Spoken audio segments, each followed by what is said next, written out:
The Egyptian Book of the Dead, The Ancient Science of Life After Death, Part 1. Written by Unknown. Narrated by Geoffrey, Giuliano, and the Icon Players.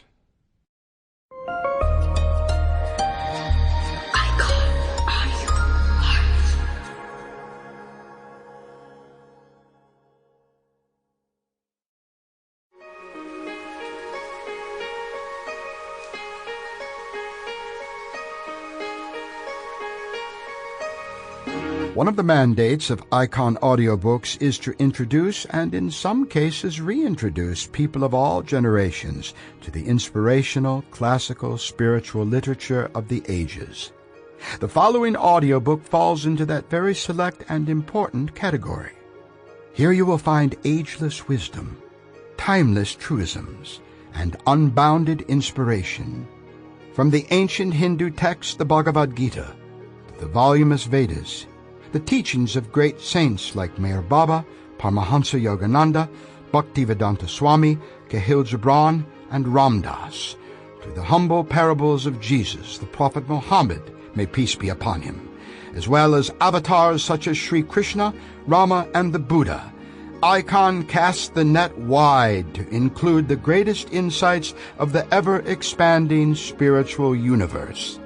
As an old incredible string band song goes, "May the long-time sun shine upon you, all love surround you, and the pure light within you guide your way home."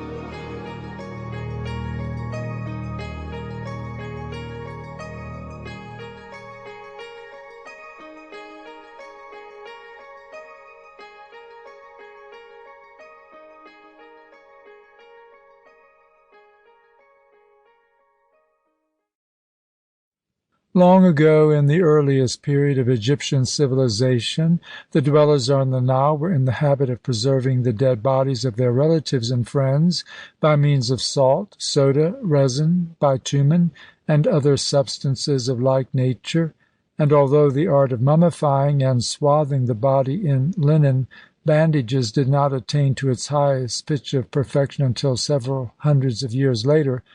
the simple means which were employed in the earliest days were effectual in keeping bones, sinews, and skin in existence upon earth.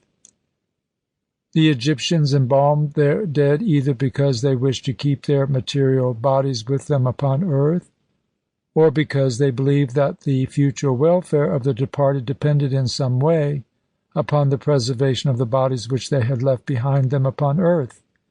Whatever the motive, it is quite certain that it must have been a very powerful one, for the custom of embalming the dead lasted in Egypt without a break for at least 5,000 years. It survived all the influence which the Greeks and Romans brought to bear upon the habits and customs of the Egyptians, and only disappeared from the country about 200 years before its conquest by Muhammad's general Amir ibn al-Asi, AD 658. The writings of ancient Egypt show that it was not only the custom but also the duty of a man to prepare during his lifetime a suitable tomb in which his body might rest after death, and it is to the desire of preserving the body on the part of the Egyptians which found practical expression in the hewing of tombs and the making of elaborate funeral furniture that we owe the greater part of our knowledge of their religious beliefs.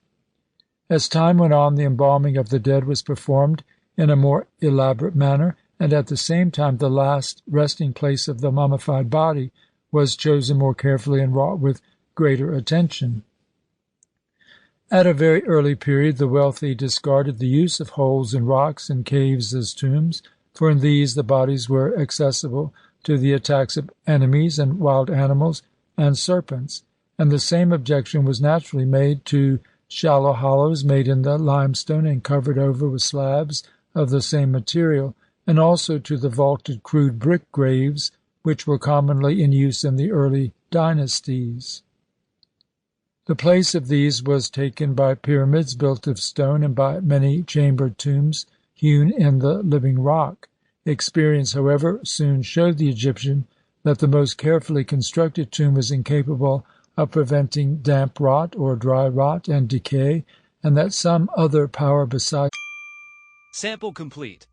Ready to continue?